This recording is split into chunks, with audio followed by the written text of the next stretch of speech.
வாழ்க வையகம், வாழ்க வையகம், வாழ்க வளமுடன். வேதாத்திரிய அன்பர்கள் அனைவருக்கும் இனிய காலை மாலை வணக்கங்கள். இது கனடா ஸ்கை யோகா மன்றத்தின் வாராந்த சிறப்பு சிந்தனை உரை நிகழ்ச்சி. இன்றைய நிகழ்ச்சிக்கு இணையதளம் வாயிலாக வருகை தந்துள்ள அனைத்து வேதாத்திரிய அன்புள்ளங்களையும் வாழ்க வளமுடன் என்று வாழ்த்தி வணங்குகின்றோம். இன்று நமக்கு சிறப்பு சிந்தனை உரை ஆற்ற நம்முடன் இணைந்திருப்பது முதல்நிலை பேராசிரியர் பழனிசாமி ஐயா அவர்கள். பேராசிரியர் பழனிசாமி ஐயா அவர்கள் வாழ்வியல் என்ற தலைப்பிலே கடந்த பல மாதங்களாக சிறப்பு சிந்தனை உரை வழங்கி வருகின்றார்கள். இன்று வாழ்வியல் பாகம் 69.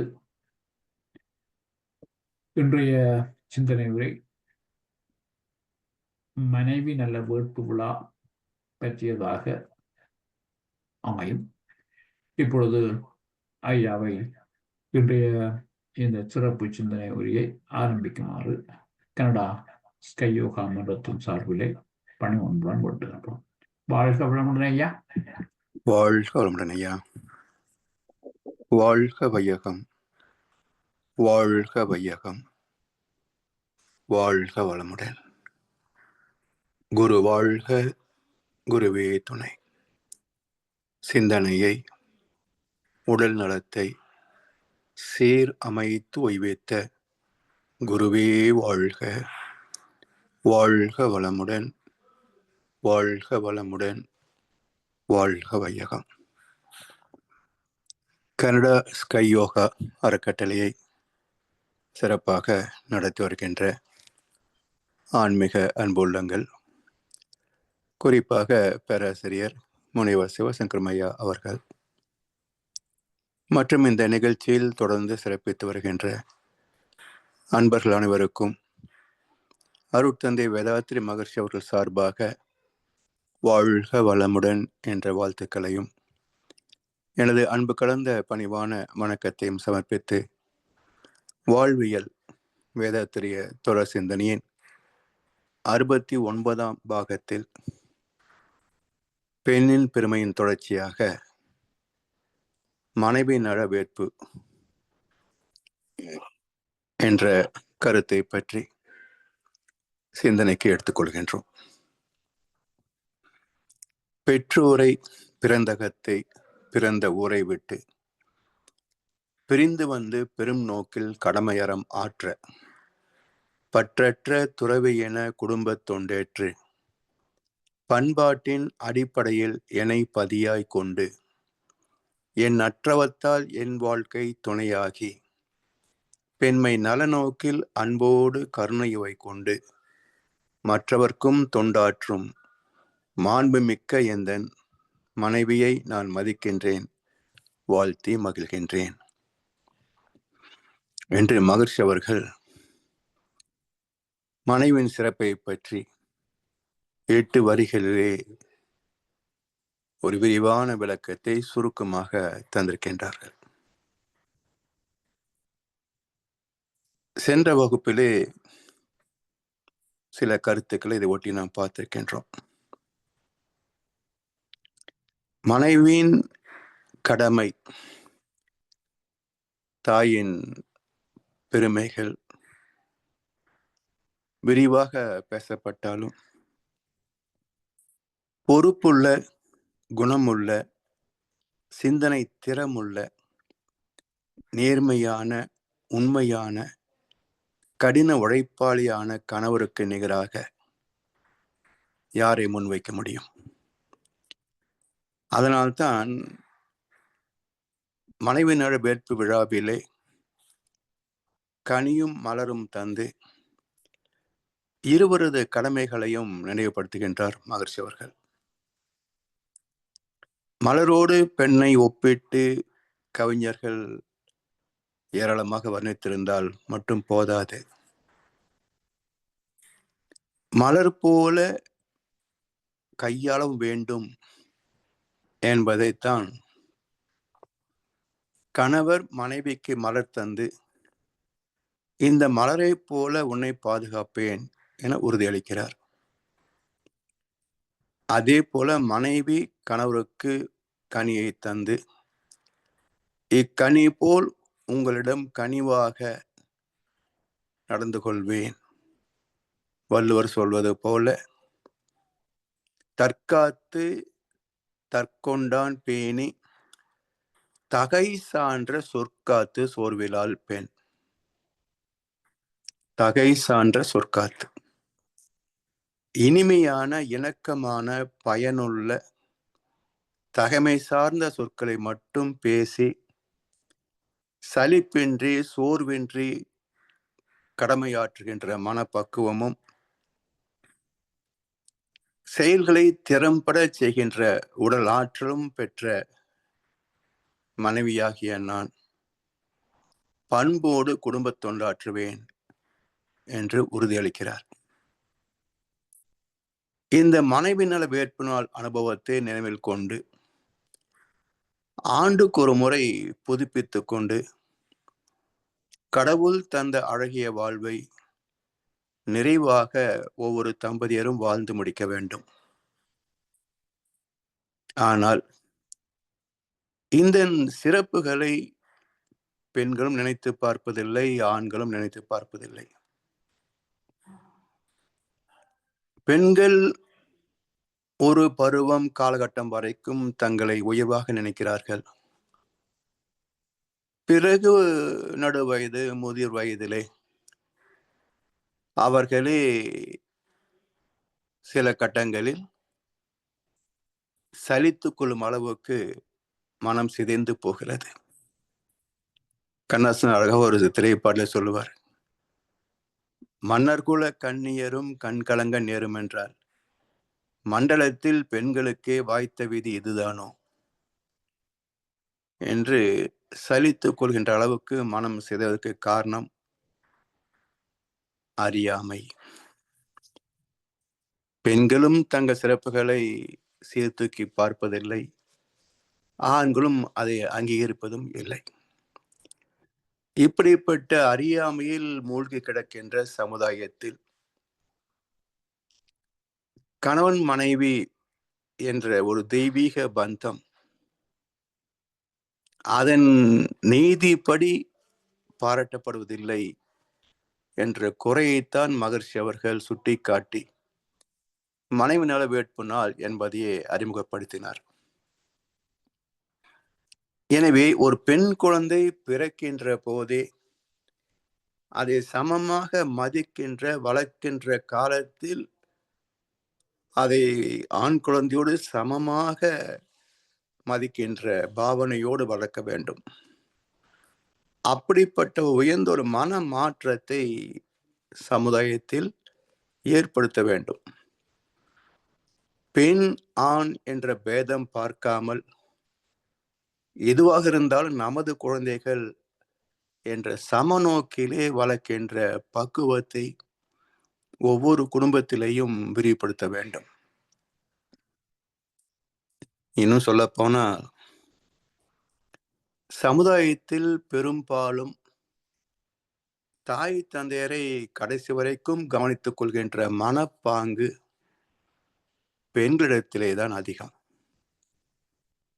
வேடிக்கையாக சொல்வார்கள், daughter remains daughter till her life, son remains son till he gets his wife என்று வேடிக்கையாக சொல்வார்கள். அதாவது கடைசி வரைக்கும் நமக்கு மகளாக பொறுப்பேற்று நம்மை பராமரிக்கக்கூடிய அன்பும் கருணையும் மகளிடத்திலேதான் அதிகம். சரி, இப்ப மகன் குறைந்து போனாலும் கூட அவன் அவருடைய ஃபாதர் இன்லா மதர் இன்லா கவனிச்சுக்கிறான் இல்லையா? அப்போ இயற்கை நீதிப்படி அமைந்த தாய் தந்தையை சற்று குறைவாக கவனித்துக் கொண்டாலும் சமுதாய சட்டப்படி அமைந்த தாய் தந்தை ஃபாதர் இன்லா மதர் இன்லா அவர்களை கவனித்துக் கொள்வார்கள் இல்லையா? அப்ப ஏதோ ஒரு வகையில் மகனோ மகளோ கவனித்துக் கொள்ளவில்லை என்றால் முதியோர் இல்லமே சரணகதியாகும். அதனால் சமுதாய நீதிகளையும் இயற்கை நீதிகளையும் புரிந்து வாழ்ந்தால் இருவருமே நம்மை பொறுப்பேற்று பாதுகாப்பார்கள். ஆண் பிள்ளையோ பெண் பிள்ளையோ அவர்கள் பெற்றோரை கவனிப்பது பெற்றோருடைய நடவடிக்கையில் தான் அமைந்திருக்கிறது. இதை தவிர நமது வீட்டு வேலைகளை கவனிப்பதற்கு ஒரு வேலைக்காரி என சம்பளத்திற்கு ஒரு பெண் துணை செய்கிறார். இப்படி வாழ்வின் எல்லா கட்டங்களிலும் பெண்களின் துணை பிணைந்துள்ள இருப்பதை பெண்களும் புரிந்து கொள்ள வேண்டும், ஆண்களும் அங்கீகரிக்க வேண்டும். அப்பொழுதுதான் பெண் சுதந்திரம் பாதுகாக்கப்படும். இயற்கையின் பெருநிதியே பெண்கள் என்பதை புரிந்து கொண்டால் ஒவ்வொரு குடும்பத்திலேயும் இன்பங்களை முழுமையாக தக்க வைத்துக் கொள்ள முடியும். சமீப காலத்தில் இந்த மாதிரி உறவுகளிலே கொஞ்சம் மாற்றம் வந்திருப்பது உண்மைதான். காரணம் மருமகளின் படிப்பு தகுதி, சில இடங்களிலே அவருடைய உத்தியோகத்தின் மூலமாக வருகின்ற வருமானம், இதன் காரணமாக மருமகளை பாராட்டுகின்ற ஒரு தன்மை சில குடும்பங்களிலே மலர்ச்சியை பெற்றிருப்பதை மறுக்க முடியாது.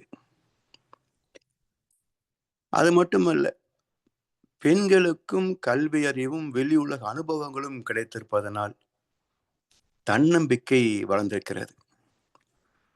அந்த தன்னம்பிக்கையின் அடிப்படையில் துணிச்சல் வருவது அவசியம்தான் என்றாலும் அது திமிர் என்ற வகையிலே போய்விடக்கூடாது.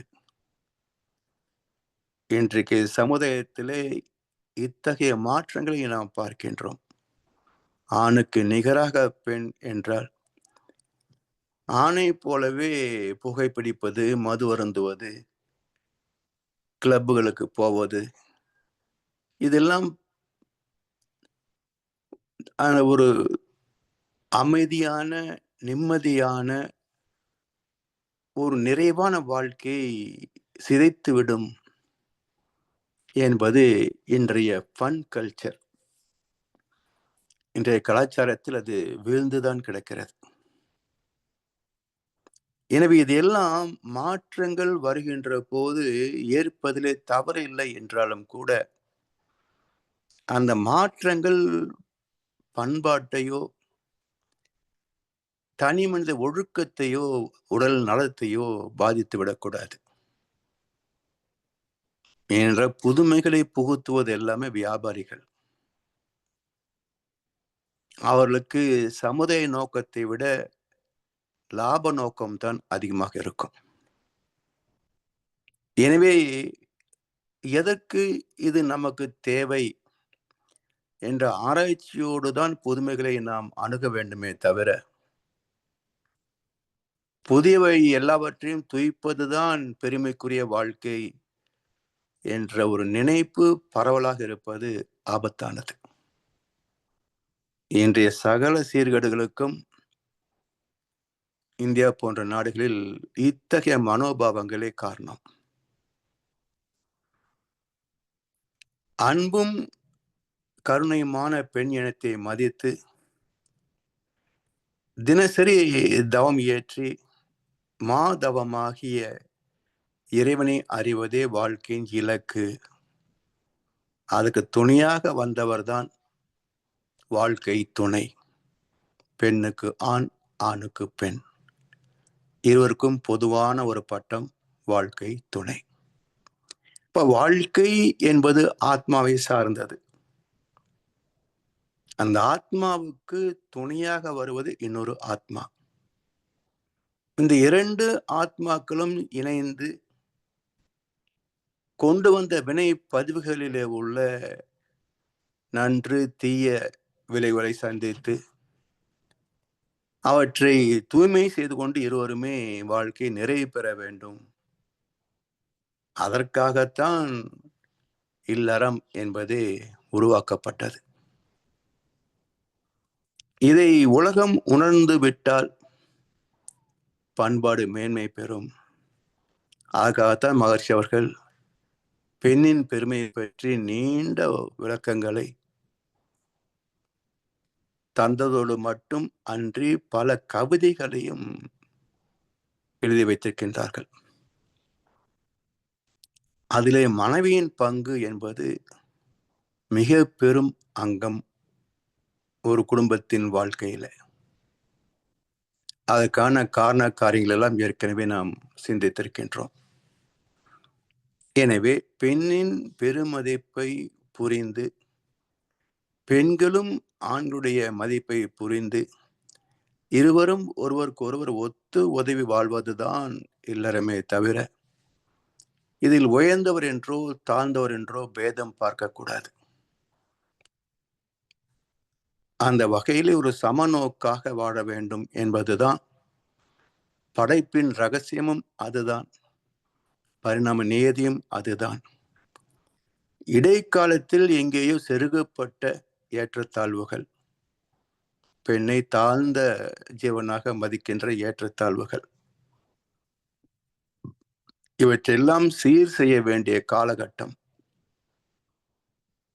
இல்லறத்தை சுகமாக நடத்த வேண்டும் என்று விரும்புகின்ற எந்த ஒரு ஆணுக்கும் பெண்ணுக்கும் இந்த அறிவு தேவை, இந்த வாழ்க்கை நெறிகள் தேவை என்று சொல்லி பெண்ணின் பெருமை பற்றிய விளக்கத்தை நிறைவு செய்கின்றோம்.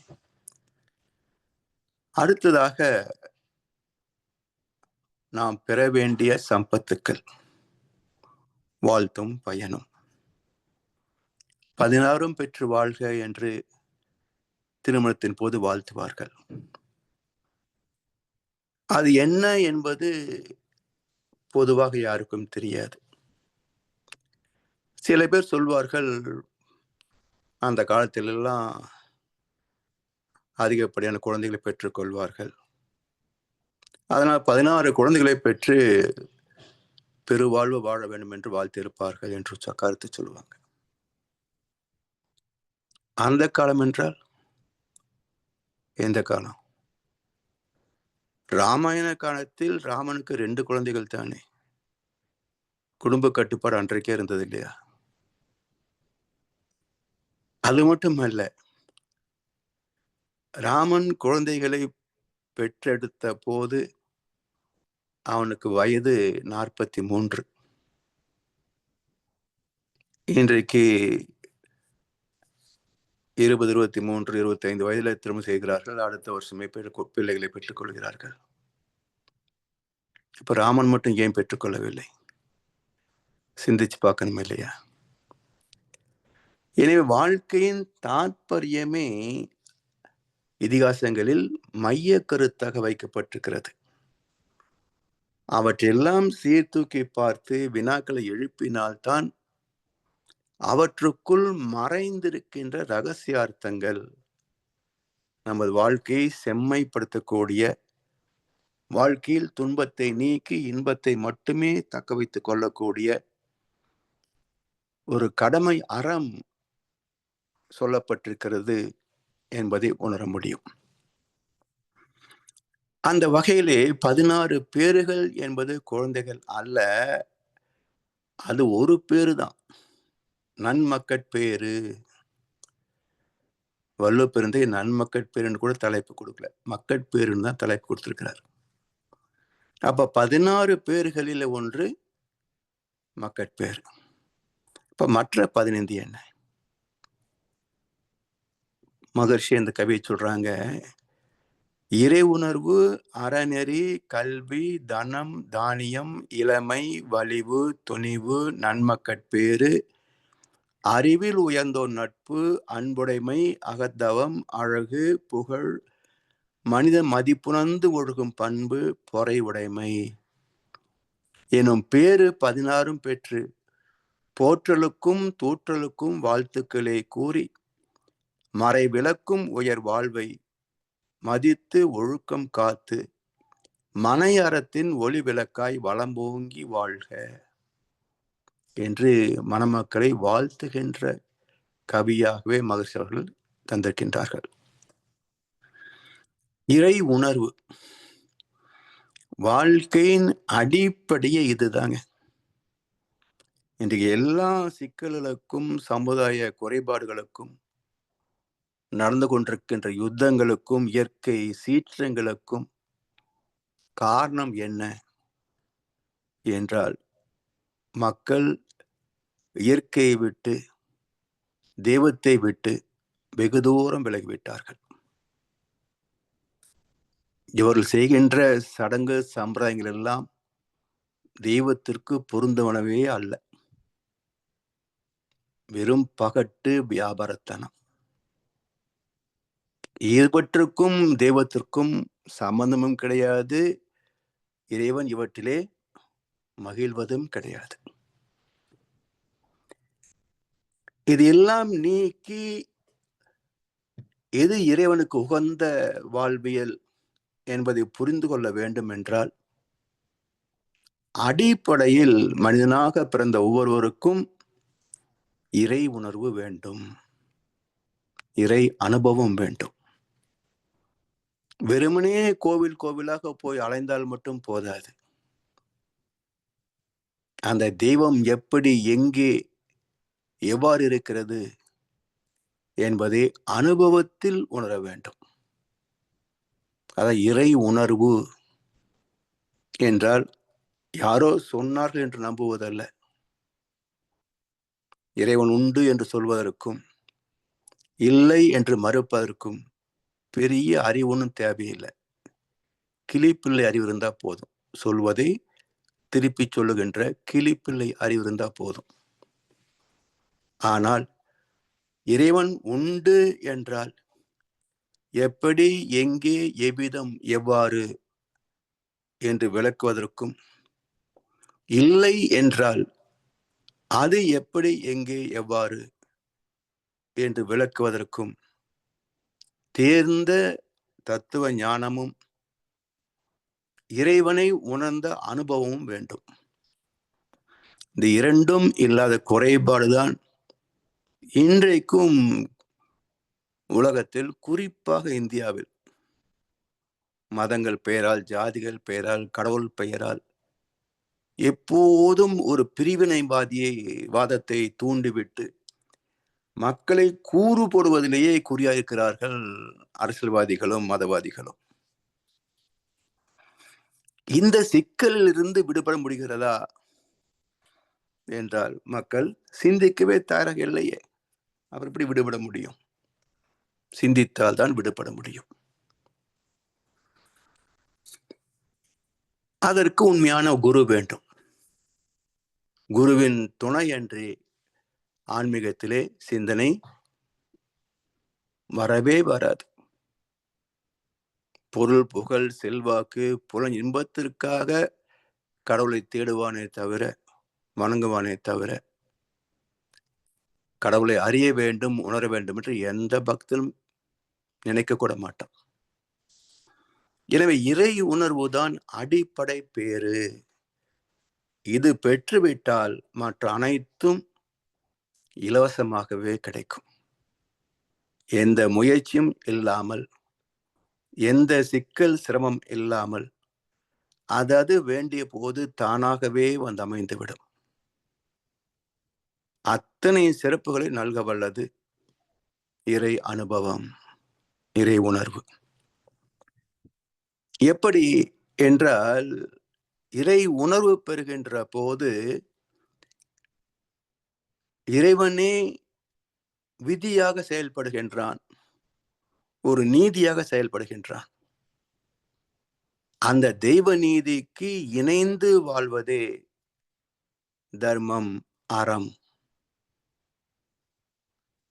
இந்த அற வாழ்க்கை பின்பற்றக்கூடிய மனப்பக்குவம் வந்துவிடும். இறைவனை உணராமல் ஒழுக்கம் வரவே வராது. இதற்கு பல நூற்றாண்டுகளாக பெரும்பான்மையான மக்கள் வாழ்கின்ற வாழ்க்கையே சாட்சி.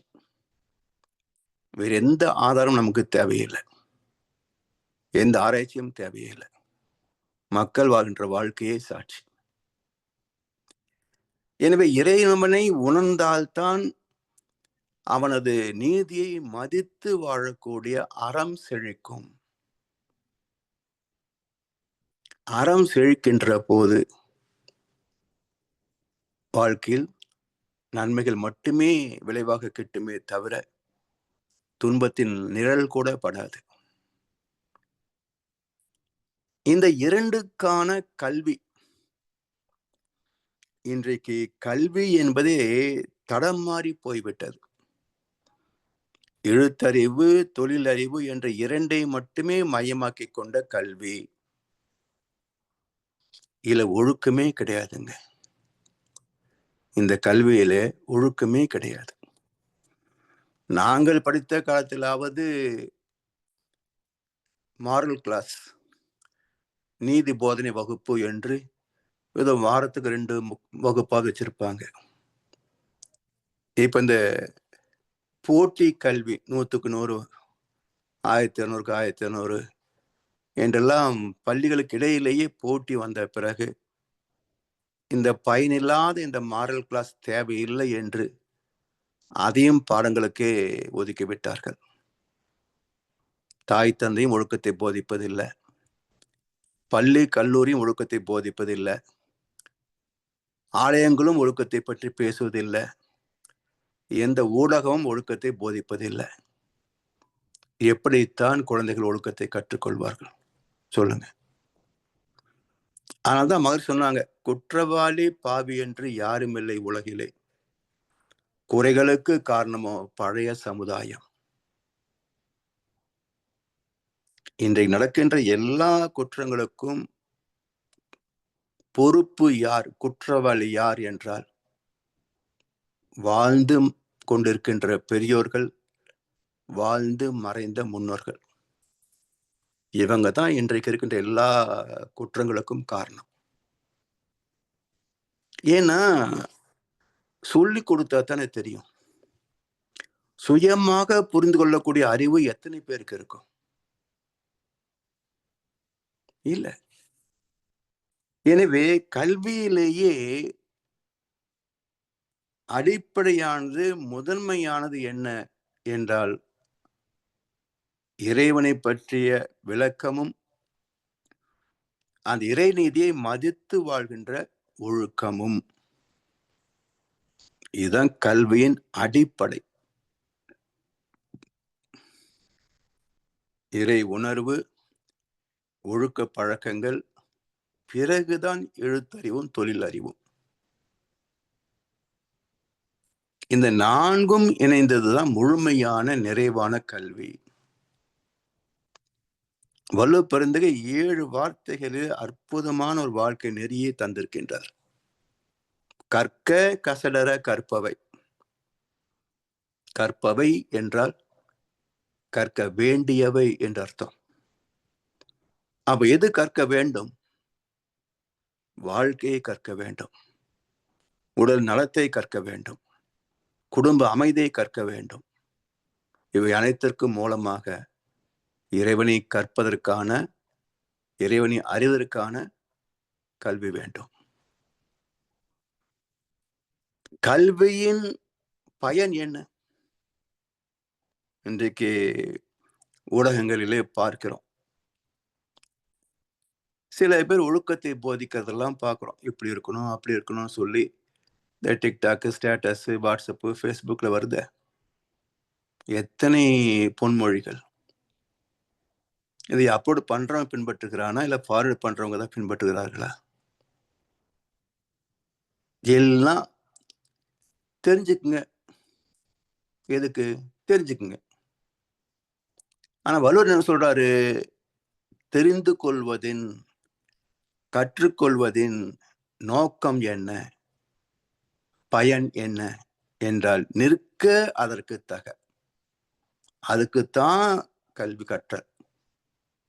அப்ப கற்க வேண்டியவற்றை ஐயமின்றி தெளிவாக கற்றுக்கொள்வதும், அப்படி கற்றபடி வாழ்க்கையிலே வாழ்ந்து காட்டுவதும் தான் கல்வி. இந்த இலக்கணத்தை வைத்து பார்த்தால் இன்றைக்கு எந்த பள்ளி கல்லூரி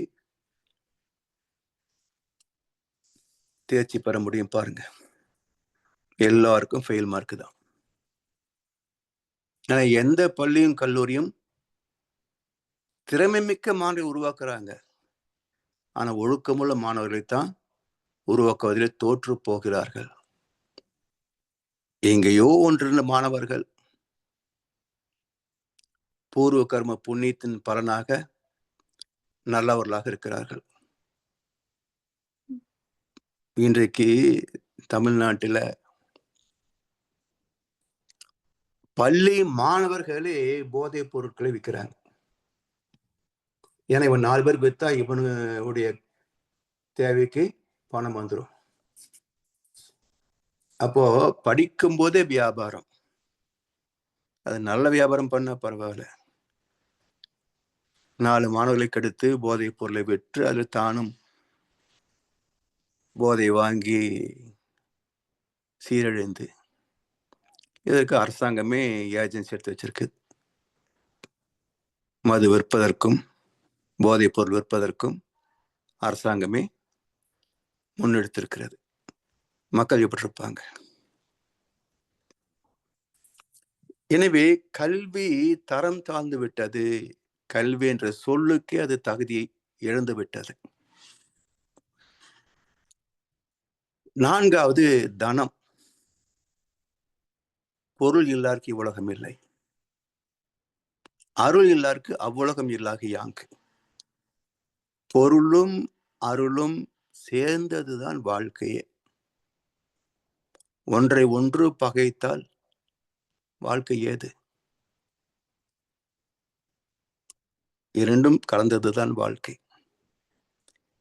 அப்ப எப்படி கலப்புற வேண்டும் என்றால், சம்பாதிப்பதில் தர்மம் இருக்க வேண்டும், சம்பாதிப்பதில் அறம் இருக்க வேண்டும், செலவு செய்வதில் சிக்கனம் இருக்க வேண்டும். இந்த இரண்டும் சேர்ந்தால்தான் பொருள் துறையிலே நாம் நிறைவு பெற முடியும். இல்லை என்றால் கடன் வாங்கி கடன் கொடுத்து கவலையோடு தான் வாழ்ந்தாக வேண்டுமே தவிர கவலை இல்லாத வாழ்க்கை சாத்தியமே இல்லை. அடுத்தது தானியம். இன்றைக்கு பொங்கல் சிறப்பாக கொண்டாடிட்டாங்க. 2 நாட்களுக்கு முன்பாக பொங்கல் தமிழ்நாட்டிலே மிக சிறப்பாக கொண்டாடிவிட்டார்கள். ஆனால் எந்த குடிமகனும் விவசாயியின் மதிப்பை உணர்ந்து பொங்கல் கொண்டாடியதாக செய்தியே கிடையாதுங்க. எல்லாம் மார்க்கெட்டுக்கு போனாங்க, கரும்பு, அரிசி, பானை, பூஜை பொருட்கள் எல்லாம் வாங்கிட்டு வந்தாங்க. எல்லாம் பொங்கல் வச்சு பொங்கல்னு 4 தடவை கூவிட்டு, எங்க வீட்டு பொங்கல் நீங்க சாப்பிட்டு பாருங்க, உங்க வீட்டு பொங்கல் நாங்க சாப்பிட்டு பார்க்கிறோம் என்று உள்ளவர்களே பரிமாறிக்கொண்டார்கள். இல்லாதவனுக்கு யாரும் கொடுப்பதற்கு இல்லை. பசியோடு இருப்போம், பசியோடு தான் இருக்கிறான். அக்கம் பக்கத்து வீட்டுக்காரங்க தான் பரிமாறிக்கிட்டாங்க, எங்க வீட்டு பொங்கல் உங்க வீட்டு பொங்கல். இதுல எங்கே நோக்கம் நிறைவேற முடியுதுங்க? அது மட்டும் இல்லை, விளை நிலங்களை மனை இடங்களாக மாற்றுவது, தொழிற்சாலைகளாக மாற்றுவது, 8 வழிச்சாலை 4 வழிச்சாலையாக மாற்றுவது. ஏன் பொட்டல் காடுலாம் உங்களுக்கு கண்ணிலே படாதா? அங்கெல்லாம் போய் உங்க தொழிற்சாலை நிறுவினா யாரும் வரமாட்டாங்களா? இல்ல அந்த பக்கமாக பாதி அமைத்து கொண்டால் வண்டிகள் ஓடாதா? ஏன் இந்த அவலம்? அறிவின் குறைபாடு.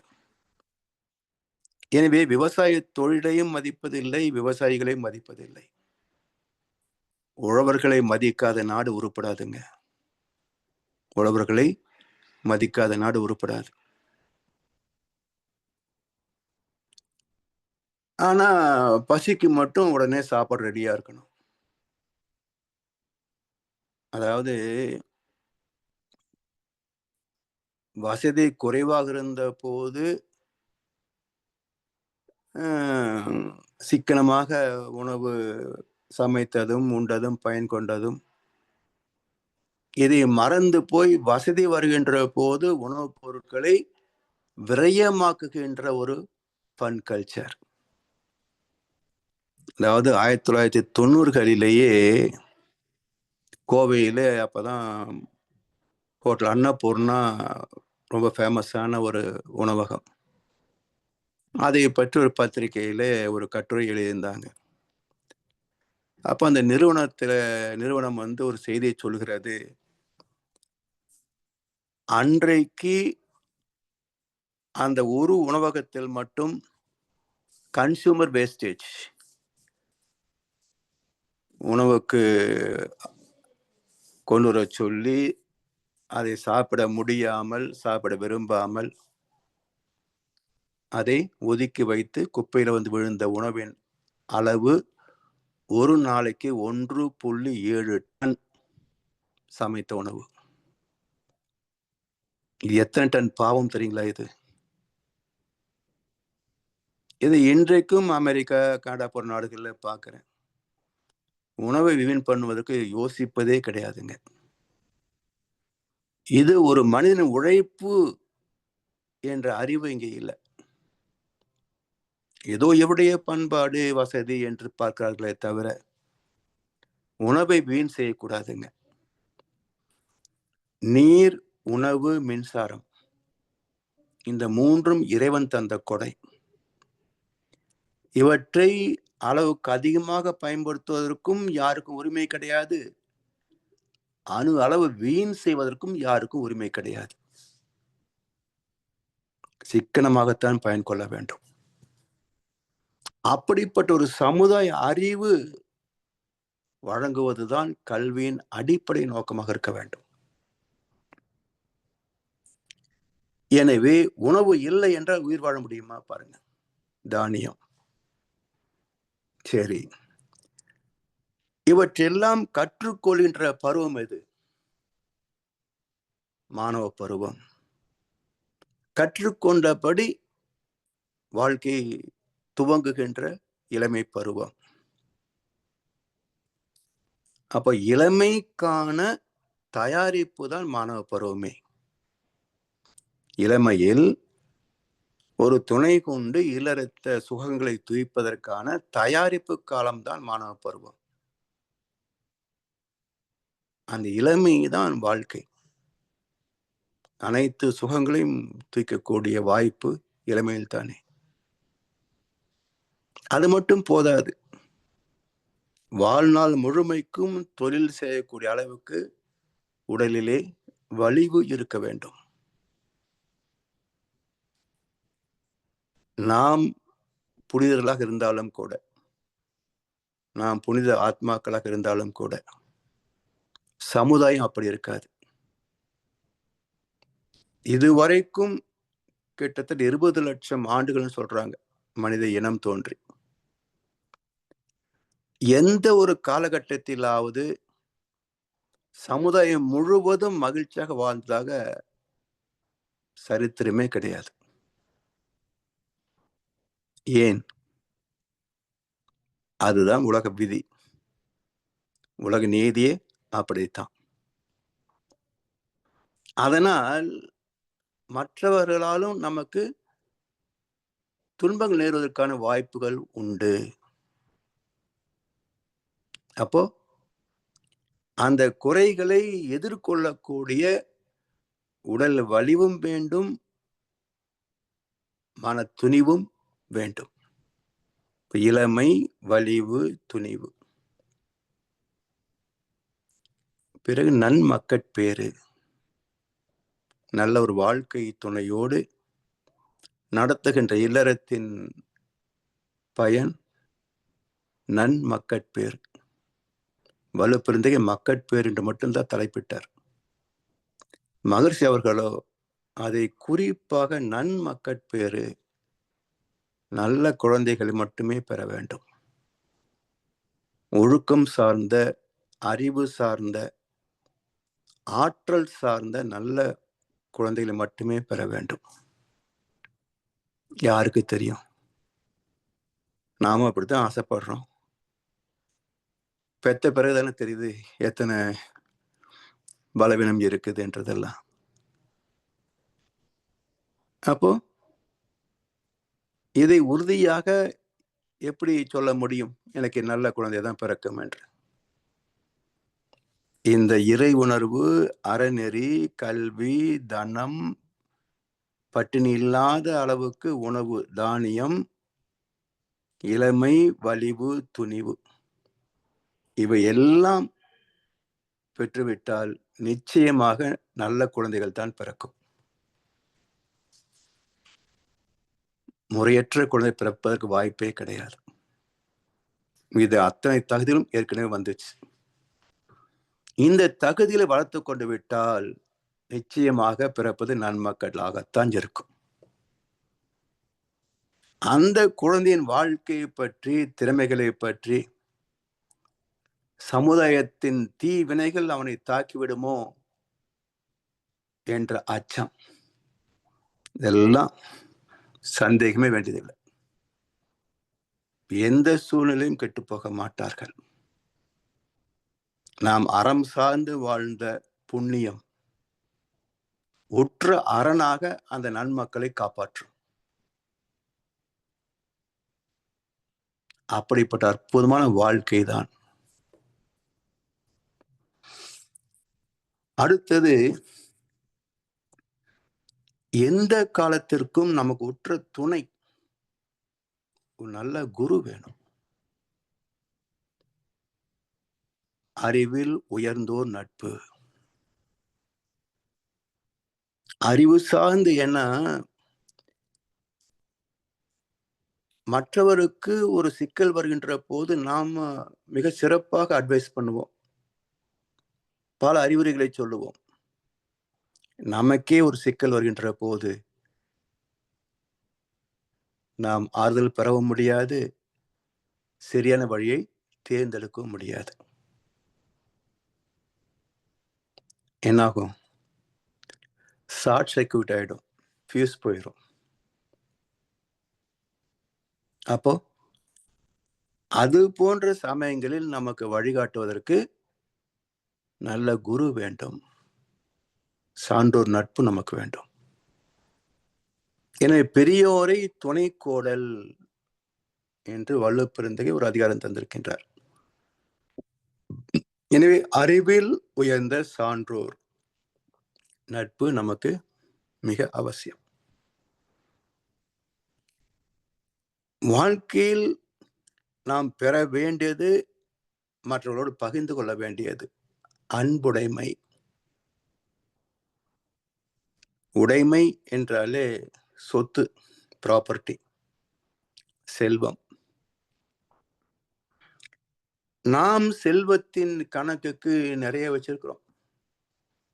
தங்கம், வீடு, வாசல், மனை, தோட்டம், துறவு, bank balance, Swiss bank account, share market, gold market, இப்படி நிறைய வச்சிருக்கிறோம் சொத்து கணக்குக்கு. ஆனா வள்ளுவரை கேட்கின்ற போது, வள்ளுவரே, ஒரு மனிதன் வாழ்க்கையில் சம்பாதிக்க வேண்டிய சொத்துக்கள் என்ன என்று கேட்கின்ற போது வள்ளுவர் சொல்லுகின்ற பதில், ஒரு மனிதன் வாழ்க்கையிலே மா சம்பத்துக்களை ஈட்டிவிட வேண்டும். மா சம்பத்துக்கள் மிகப்பெரிய செல்வம்.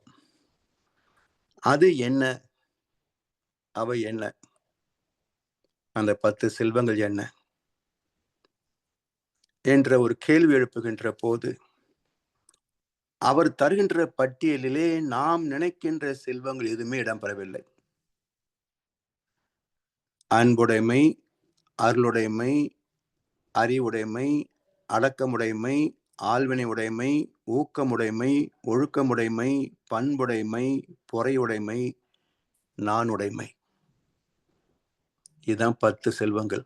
மாசம் 10. ஒரு மனிதன் சம்பாதிக்க வேண்டிய செல்வங்கள், அடைய வேண்டிய செல்வங்கள் இந்த 10. இதுல தங்கம் இல்லை, மனை வீடு இல்லை, பேங்க் பேலன்ஸ் இல்லை.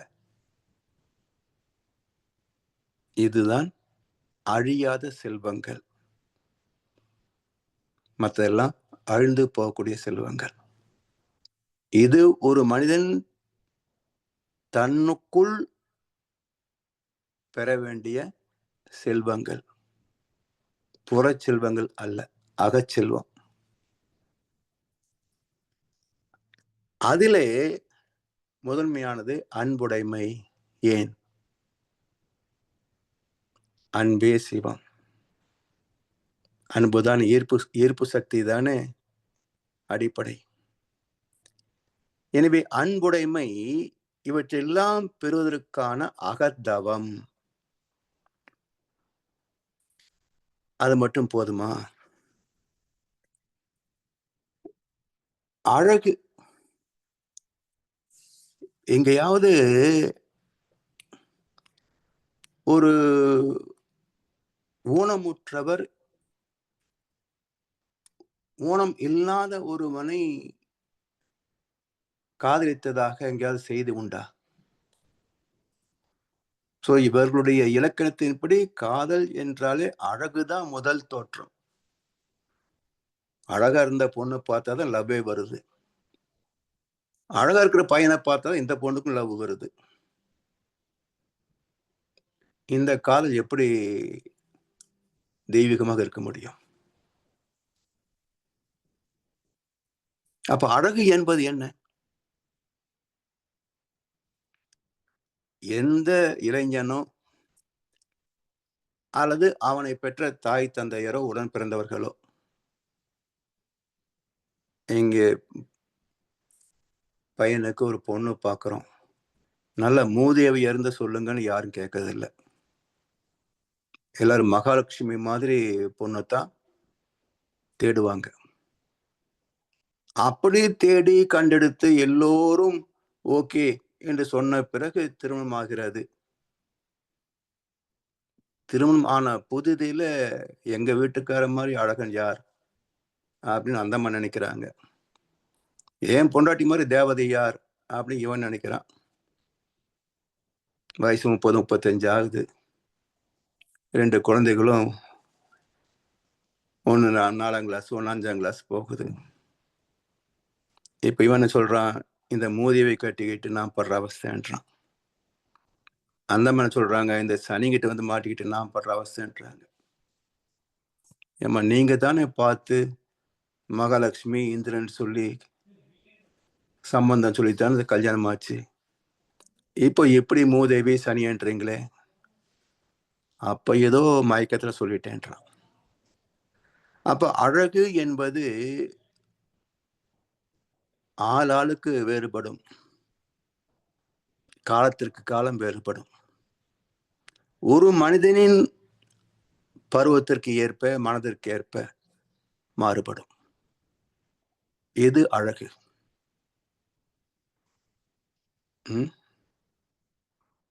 அப்ப உருவம் மட்டும் அல்ல,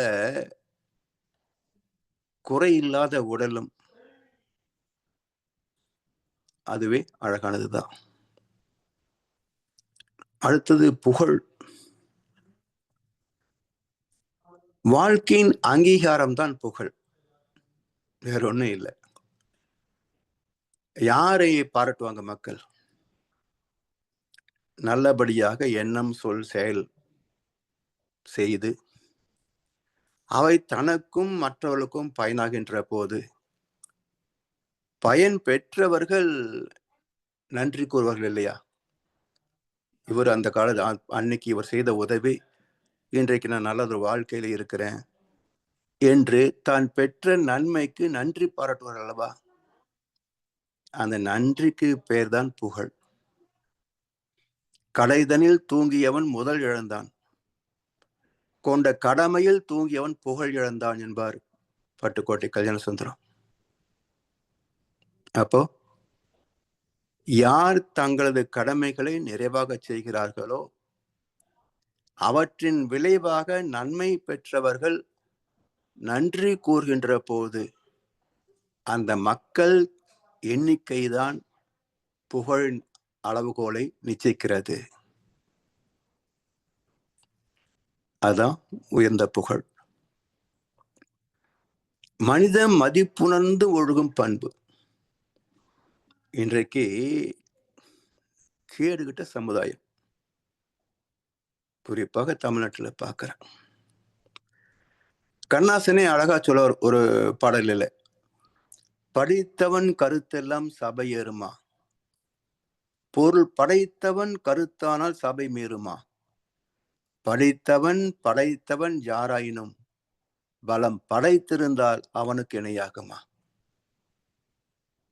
இன்றைக்கு ஒரு அரசியல்வாதி உலகமாக அயோக்கியன், அவனுக்கு இருக்கின்ற செல்வாக்கு அதிகாரம், அவனுக்கு ஒத்துவதுகின்ற மக்கள் கூட்டம், இது ஒரு நல்ல மனிதனுக்கு இருக்கா பாருங்களேன். ஒழுக்கம் உள்ளவனுக்கு இது இருக்கான்னு பாருங்களேன். அறத்தின்படி ஈட்டி சிக்கனமாக வாழ்ந்து கொஞ்சம் பணத்தை சேர்த்த ஒரு வசதியானவன், அவனுக்கு இருக்கான்னு பாருங்களேன். இல்ல. அப்போ கஞ்ச கழுதையும் காசு இருந்தால் கர்ணனாகி விடுவான். இந்த கழிசடி உலகில் பணமுடையோருக்கு கடவுளும் பயப்படுவான். இதுதான் வாழ்க்கை, இதுதான் இந்த சமுதாயம். அப்ப மனித மதிப்பை உணர்ந்து ஒழுகின்ற பண்பு இங்கு இல்லை, தலைமறைவாகி விட்டது. நல்லவர்களுக்கு காலம் இல்லை, திருடர்களுக்கும் அயோக்கியர்களுக்கும் மட்டும்தான் இங்க சமுதாயம் இருக்கே தவிர நல்லவன் நசிந்து போகிறான்.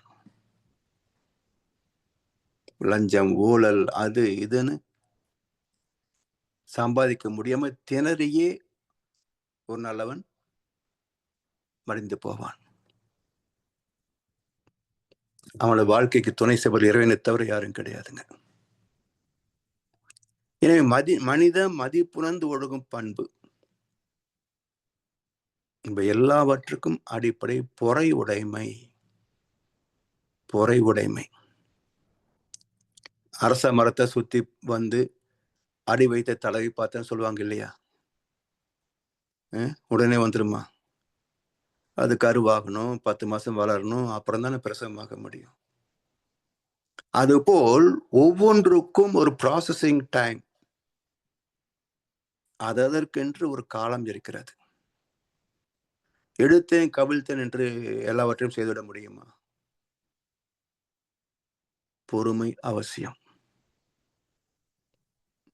எப்படி கொக்கு தன்னுடைய வயிற்றுக்கு போதுமான அளவுள்ள ஒரு மீன் வருகின்ற வரைக்கும் பொறுமை காத்து, அந்த மீன் தென்பட்ட உடனேயே அதிவிரைவோடு தன்னை கடந்து போவதற்கு முன் அதை கவ்விக்கொள்கின்றதே, அது போன்ற வினை திட்பம், வினை தூய்மை, வினை செயல் வகை 5 அதிகாரம் தந்திருக்கிற வள்ளுவப்பெருந்தகை. எப்படி செயல்படுவது என்பதை பற்றி 5 அதிகாரங்கள் தந்திருக்கிறார், 50 குறட்பாக்கள். எனவே பொறுமை வாழ்க்கையின் அடிப்படை. ஆன்மீகத்திற்கு இன்னும் அதிகமான பொறுமை வேணும். நம்பிக்கை, பொறுமை 2 தான் ஆன்மீகத்தின் அடிப்படை. இப்படி 16 பேரும் பெற்று, சரி, போற்றலுக்கும் தூற்றலுக்கும் வாழ்த்துக்களே கூறி, இவ்வளவு பேரும் பெற்றுவிட்டால் அவனை தூற்றுவார்களா யாராவது? 16 பேரும் பெற்றுவிட்டார் ஒருத்தர், அவர் யாராவது தூற்ற முடியுமா? போற்றுவார்கள், அது நியாயமானது. தூற்றுவது எப்படி நியாயமாகும்? இப்ப யார் தூற்றுவார்கள்? பொறாமை கொண்ட மனசு தூற்றும். அவன் எப்படி இருந்தா எனக்கு தெரியாதா? எனக்கு வாய்ப்பு கிடைச்சது நான் கூட தான் அப்படி ஆயிருப்பேன். அப்ப பொறாமை மனம் கொண்டவர்கள் தூற்றுவார்கள். அவங்களுக்கு நியாயமே தேவையில்லை, குறைகளே தேவையில்லை. அவன் வேலை என்ன? தனக்கு பிடிக்கலன்னா விமர்சனம். அப்ப போற்றலுக்கும் தூற்றலுக்கும் வாழ்த்துக்களே கூறி, போற்றுவிட்டால் சந்தோஷப்பட்டுக்கலாம், தூற்றுகின்ற போது மன வருத்தம் வரும். அது எப்படி நீ சொல்லலாம்னு போய் சண்டைக்கு போனா பொறுமை இல்லைன்னு அர்த்தம். அப்ப பொறுமை என்பது காலம் காப்பது மட்டும் அல்ல, பொறுத்து கொள்ளக்கூடிய தகைமை. இன்னா செய்தார்க்கும் இனியவே செய்யாக்கால் என்ன பயத்ததோ சால்பு. அப்போ பக்குவம் அடைந்திருக்கிறோம் என்பதன் அளவுகோல் என்ன என்றால், இன்னா செய்தார்க்கும் இனியவே செய்தல். அப்படி போற்றலுக்கும் தூற்றலுக்கும் வாழ்த்துக்களை கூறி, மறை விளக்கும் உயர் வாழ்வை மதித்து ஒழுக்கம் காத்து. மறை விளக்கும் உயர் வாழ்வு.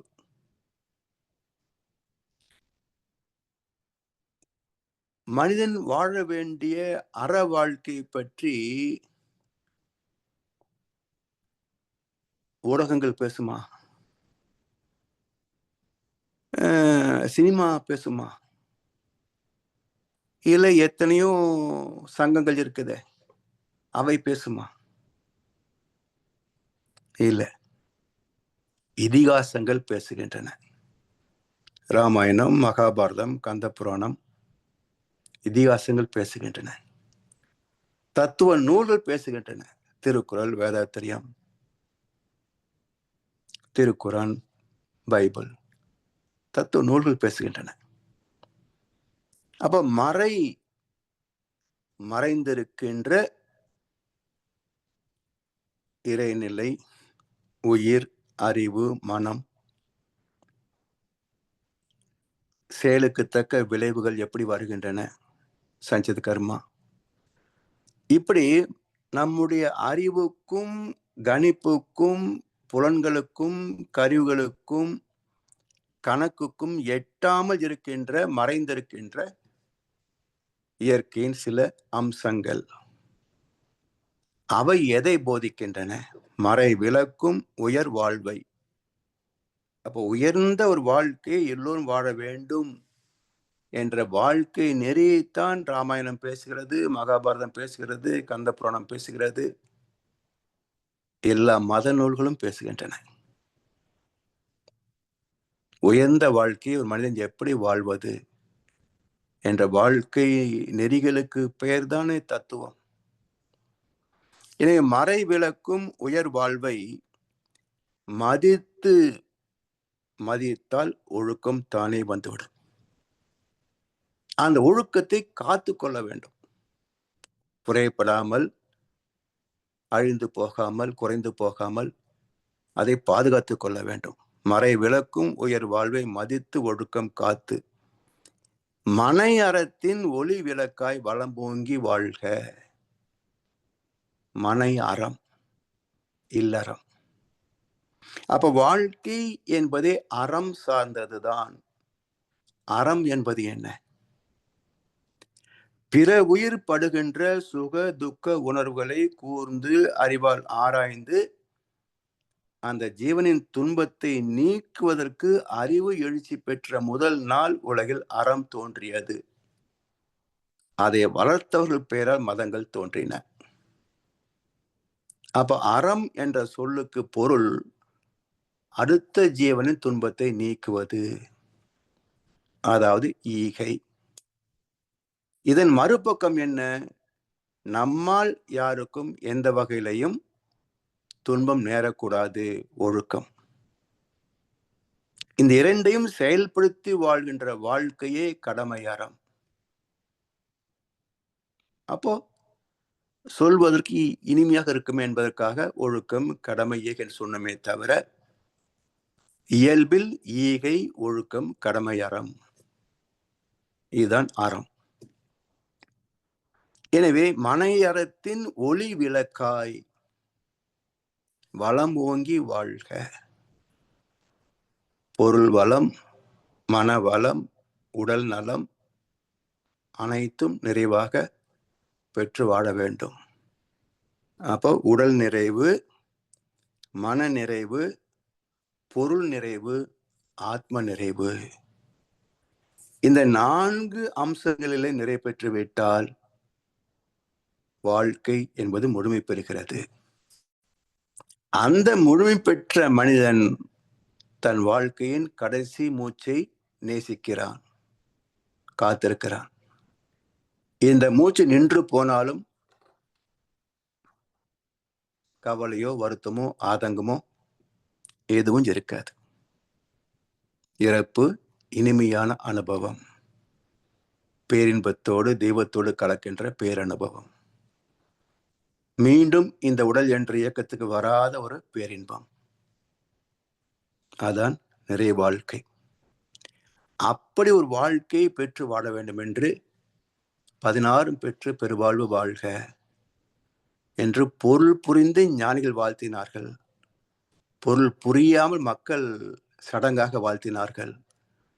மகர்ஷியிடத்திலே வந்த பிறகு நாம் மீண்டும் மறைந்து போன பண்பாட்டை நினைவுபடுத்தி இந்த 16 பேர்களும் நாமும் பெற வேண்டும், மற்றவர்களும் பெற வேண்டும். உலக மக்கள் அனைவரும் நிறைவாக வாழ வேண்டும் என்று வாழ்த்து இந்த வாழ்க்கையை முடிக்க வேண்டும். அந்த வாழ்த்தும் பயணம் பற்றிய விளக்கத்தை அடுத்த அமர்வில் சிந்திப்போம் என்று சொல்லி வாய்ப்பளித்த அனைவருக்கும் நன்றி பாராட்டி இன்றைய உரையை நிறைவு செய்கின்றோம். வாழ்க வளமுடன், வாழ்க வளமுடன், வாழ்க வையகம்.